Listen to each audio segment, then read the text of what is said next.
विविध भारती। आइए सुने कार्यक्रम हवा महल।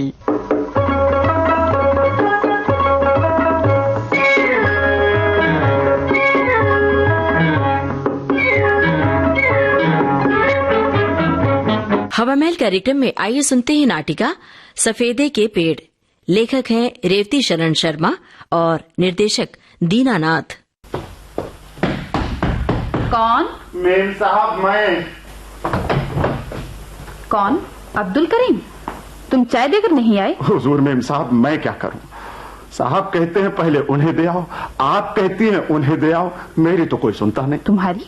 जी मैंने साहब से कहा आप ही मान जाइए, और अगर नहीं मानते तो मैं डबल चाय ले आता हूँ, आप भी इधर ही पी लीजिएगा। लेकिन वो मानते ही नहीं। क्या कहते हैं? कहते हैं अब्दुल करीम मैंने कल उनके साथ इतनी गुस्ताखी की कि आज किस मुंह से चाय पीने उनके पास जाऊं। तुमने क्या कहा? मैं क्या कहता हुजूर मेम साहब, जी में आया कि कह दूं मेम साहब इतनी छोटी तबीयत के नहीं है, पर हुजूर डर गया कि कहीं आप। इसमें डरने की क्या बात, गलत फहमी में ऐसा हो ही जाता है।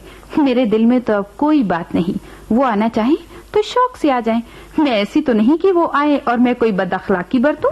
बस तो हुजूर मैं तो आपके हुक्म के इंतजार में था, मैं अभी जाकर कहता हूँ। लेकिन सुनो तो। हुजूर अब तो आकर ही सुनूंगा। ओफो। साहब जल्दी से तैयार हो जाइए।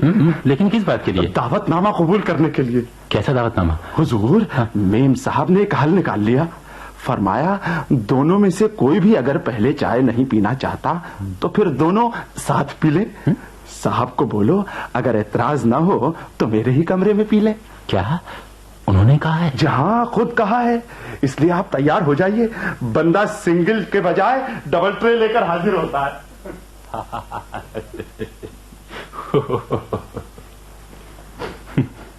एक कप और लीजिए। बस शुक्रिया, बहुत बहुत शुक्रिया। आज तो मैंने 3 कप पी लिए, वरना एक से ज्यादा मैं कभी नहीं पीता है।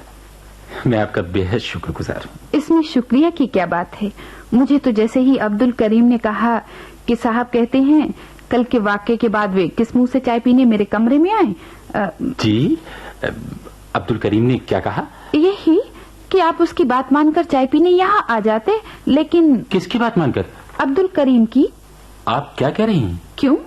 अब्दुल करीम ने तो मुझे ये कहा कि आपने ये हल निकाला है कि अगर दोनों चाय पहले पीना ना चाहें तो फिर दोनों साथ पी लें। क्या? जी हाँ। यानी आपने खुद यहाँ आना नहीं चाहा? कतई नहीं। मैं तो आपके बुलाने पर। गलत, मैंने आपको नहीं बुलाया। मैं क्यों बुलाती? तो मैं क्यों आता भला? मुझे क्या मालूम? लेकिन मुझे मालूम है, मैं इतना जलील नहीं हूँ कि। तो क्या मैं इतनी जलील हूँ कि अरे गैरों को? देखिए ऐसा मत कहिए आप। तो आप भी मत कहिए। मैं क्या कह रहा हूँ? आपने कहा नहीं कि मैं इतना जलील नहीं, तो क्या मैं इतनी जलील हूँ? नहीं, मैंने तो ये नहीं कहा, मैंने तो उल्टा आपका शुक्रिया अदा किया था। तो क्या मैंने खुशी जाहिर नहीं की थी? मैं तो खुद तंग आ चुकी हूँ इस बकबक और लड़ाई झगड़े से, इसलिए तो भागकर कश्मीर आई थी। और मैं किस लिए आया था आपको मालूम नहीं? मेरी जिंदगी में कितनी तलखी है। लोगों की बेरुखी और नफरत से बचकर अमन, चैन और खामोशी के कुछ सांस लेने यहाँ आया था, मगर मेरी बदनसीबी तो 4 कदम आगे चलती है। अपनी खुशी क्या हासिल करता, दूसरों की खुशी का दुश्मन बन बैठा। और क्या मैं इस इल्जाम से बरी हूँ सतीश जी? मुझ में क्या औरतपन रह गया है? नौकरी करके, टीचरों से लड़ लड़ के, घर वालों की खुदगर्जी और बाहर वालों की नफरत देख देख कर मेरे अंदर भी क्या कुछ कोमल, भावुक कविता और कल्पना से भरा रह गया है? सतीश जी, मैं खुद सूखी नदी बन के रह गई हूँ, जिसके किनारे पर घास भी अपनी पत्ती खिलाना नहीं चाहती। ऐसे न कहिए, ऐसे न कहिए संतोषी, ये आपका दोष नहीं है। ये जिंदगी, ये दुनिया, इसके लोग ही ऐसे हैं। ये सब ऊपर से देखते हैं, दिल में झांक कर कोई नहीं देखता। लेकिन मैंने भी ये क्या बात शुरू कर दी, आपका अच्छा भला मूड खराब कर। नहीं, आपसे बात करके मेरा दिल हल्का हो गया। अब मैं बहुत हल्का महसूस कर रही हूँ। अच्छा तो बाहर आइए ना, देखिए क्या सुनहरी धूप है। अरे हाँ आइए। हाय, जरा गुलमर्ग को देखिए, कितना ओसीला, कितना हरा भरा और कितना आंखों को ठंडक पहुंचाने वाला लग रहा है। अरे सच, कल दोपहर आए थे तो बड़ा बासी बासी सा लग रहा था, पर अब ओस में नहाकर घास कैसी जगमगा रही है। और हरी भरी घास के ऊपर से ये देवदार के काले काले जंगल, सच क्या कलर कंट्रास्ट है। और उनसे ऊपर अलपत्थर की ये चोटी देखिए तो बस क्या शीशा सी चमक रही है। हाय सचमुच क्या प्यारी चोटी है, बिल्कुल ऐसे लग रही है जैसे चांदी की बनी हो। चलिएगा। कहाँ? वहाँ। इतनी दूर? मेरा दिल कमजोर है। आइए तो कहीं तो लौट जाएंगे। देखिए वो भी जा रहे हैं। कौन? वही दोनों। वो मियाँ बीवी? कहाँ है? वो देखिए जहाँ से जंगल शुरू होता है वो पोनियों पर। हाँ हाँ देखिए कैसे जा रहे हैं। हाथ पकड़ रखे हैं एक दूसरे के। बड़ा प्यार करते हैं एक दूसरे को। हाँ। उम्र की बात है, उम्र निकल जाती है तो सब कुछ निकल जाता है। हाँ सब कुछ निकल जाता है, बस बुढ़ापा रह जाता है। हाँ पर आप अपने आप को कैसे बूढ़ा समझने लगे? क्यों? क्या मैं जवान लगता हूँ? बिल्कुल। आप अपने आईने में देख रही हैं। क्यों? क्या मैं जवान लगती हूँ? आप संतोष जी, कुछ बातें ऐसी होती हैं जिनका जवाब इंसान जानता है पर ये नहीं जानता कि जवाब देने का उसे हक है कि नहीं। चलिए फिर धूप तेज हो जाएगी। चलिए।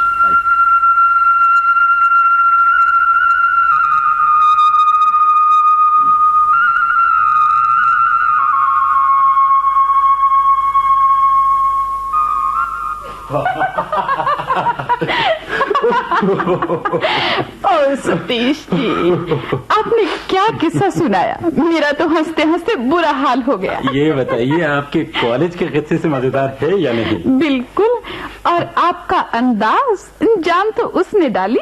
जी। बिल्कुल, तभी तो बातों बातों में लगाकर यहाँ तक ले आए। सच मैं कभी सोच भी नहीं सकती थी कि मैं इतनी ऊंची जा सकती हूँ। कामयाबी तो तब समझूं जब आपको चोटी तक ले जाऊं और फिर अलपत्थर की वो नीली झीलें दिखाऊं। ना बाबा ना, मैं वहाँ तक नहीं जा सकती, मैं तो बस यहाँ बैठूंगी। हाँ तो फिर यहाँ नहीं, वहाँ बैठी उस चश्मे के करीब। कहते हैं इसका पानी शहद की तरह मीठा होता है। मैंने कहा संतोष जी को क्या बता रहे हैं सतीश साहब? अरे आप यहाँ? हम तो हैं, मगर आप लोग कब आए? बस अभी। बात ये है चंद्र साहब, मैं आ रहा था और आप भी आ रही थी। मैंने कहा साथ चलते हैं, साथ हो जाएगा। ये वाकई आपने बहुत अच्छा सोचा, साथ वाकई बहुत अच्छा होता है। गुलमर्ग से भी अच्छा होता है। जी मैंने अर्ज किया कि साथ गुलमर्ग से भी अच्छा होता है। साथ हो तो हर चीज गुलमर्ग हो सकती है, साथ न हो तो गुलमर्ग भी गुलमर्ग नहीं। क्यों संतोष जी? जी हाँ, बाहर आकर कंपनी जरूर चाहिए। आप देखिए ना, आपसे मुलाकात हो गई, इनसे मुलाकात हो गई, इसलिए ऐसा लगता ही नहीं जैसे मैं अकेली आई हूँ। आप लोगों का क्या प्रोग्राम? हम तो नीचे जा रहे हैं अभी से। हम काफी देर से आए हुए हैं और हमें लौटना भी है। क्या आज ही लौट जाएंगे? जी हाँ, कल हमें पहलगांव जाना है। आप ठहरिएगा? जी हाँ, अभी कुछ सोचा तो नहीं, लेकिन शायद एक रात और ठहरे। और पहलगांव? देखिए जाना तो है, मगर गुलमर्ग भी कुछ कम खूबसूरत नहीं। जी हाँ, गुलमर्ग कम खूबसूरत नहीं है। अच्छा तो हमें इजाजत है? अच्छा देखिए, पहलगाम में मुलाकात हो, बेहद खुशी होगी। नमस्ते। नमस्ते। नमस्ते। देखा आपने? क्या? हम पर छींटा कसा, पर मुझे बुरा नहीं लगा। क्यों? मालूम नहीं क्यों, उल्टा बहुत अच्छा लगा। आज मैं खुश हूँ, बहुत खुश हूँ, बहुत दिनों बाद।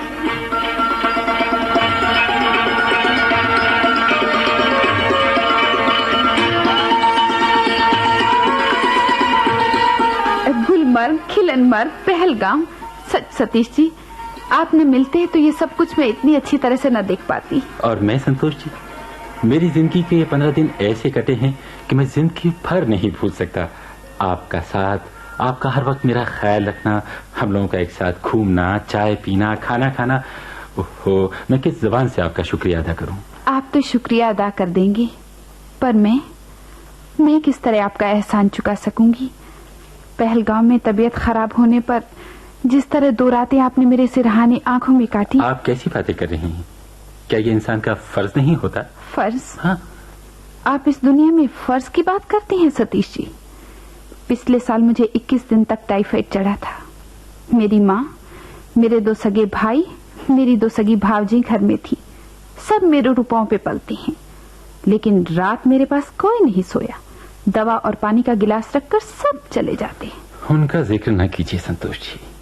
माँ बाप भाई बहन कोई किसी का नहीं होता, सब मतलब के होते हैं। आप बिल्कुल ठीक कहते हैं सतीश जी। मैंने घर वालों की खुशी के लिए शादी नहीं की, लेकिन मेरी खुशी की कोई नहीं सोचता। कोई शादी की बात भी करता है तो मेरी माँ कहती है, मेरी बेटी ऐसी नहीं है, उसे शादी की हाय नहीं है। बिल्कुल मेरी जैसी बात है। घर पर कोई भी आता है तो कह देते हैं, नहीं साहब, भाई साहब शादी नहीं करेंगे, उनसे बात चलाना बेकार है। गोया भाई साहब को जिंदगी में कुछ नहीं चाहिए। भाई साहब तो पत्थर हैं। ओह, मैं कितनी बुरी हूँ, ऐसी बात ले बैठी, आपको भी उदास कर दिया। आप चाय पिएंगे? नहीं संतोष जी, आज अपने कमरे में ही चाय पीऊंगा। क्यों? इसलिए कि आज आप चाय पिला देंगी, पर कल के बाद तो फिर खुद ही चाय बनाना और खुद ही पीना होगा। कल जरूर जाएंगे? जाना ही होगा संतोष जी, एक दिन तो लौटना ही होगा। कुछ दिन और नहीं ठहर सकते? ठहर सकता हूँ, पर 2-4 दिन ठहरने से क्या होगा? 2-4 दिन के लिए भूली रहूंगी कि दुनिया बुरी होती है, लोग खुदगर्ज होते हैं, कोई किसी के दर्द की दवा नहीं बनता। ये आप क्या कह रही हैं संतोष जी? मुझे मालूम नहीं कि मुझे ये कहने का हक है कि नहीं, लेकिन फिर भी कहता हूँ, अगर आपने मुझे अपने लिए कुछ करने का कभी भी मौका दिया तो मैं इसे अपनी खुशनसीबी समझूंगा। और मैं, क्या मैं इतनी बदनसीब हूँ कि जिसने पहली मर्तबा मेरे दिल को यूं रखा, मैं उसे लेती ही रहूंगी, तकलीफ ही देती रहूंगी? ये मेरे लिए तकलीफ नहीं होगी, ये मेरे लिए सबसे बड़ी खुशी होगी। जिंदगी में मैं पहली बार महसूस करूंगा कि किसी ने मुझे अपना समझा है। और मैं, क्या मैं कभी किसी को महसूस न करा सकूंगी कि मैं भी किसी की हो सकती हूँ, मैं भी किसी के लिए कुछ कर सकती हूँ? संतोष जी, मैं बूढ़ी हो गई हूँ ना। ये क्या संतोष जी, ये क्या पागलपन है? संतोष, ये क्या पागलपन है? मुझे रोने दो, मुझे रोने दो, मुझे अपने फूटे भाग पे रोने दो। रो मत संतोष, रो मत। अगर तुम यही चाहती हो कि मैं तुमसे वो कह दूं जो आज तक मैंने ठुकराए जाने के डर से किसी से नहीं कहा, तो लो, मैं कह ही देता हूं, मुझसे शादी कर लो, मुझे अपना लो। तुम सच कह रहे हो? हाँ संतोष, मुझे अपना लो, क्योंकि अपनी जिंदगी की सूनी सड़क पर गुलमर्ग के रास्ते में खड़े सफेदे के पेड़ों की तरह तना नहीं खड़ा रहा जाता। मुझे सहारा दो, अपना साथ दे दो। मेरे सतीश, तुम मेरा भी हाथ थाम लो। मैं बहुत कुछ खो चुकी हूँ, पर जो बचा है उसे तो पा लेने दो। मेरी संतोष। सफेदे के पेड़ अभी आप सुन रहे थे। ये नाटिका लेखक रेवती शरण शर्मा थे और निर्देशक दीनानाथ। ये थी आकाशवाणी दिल्ली की भेंट।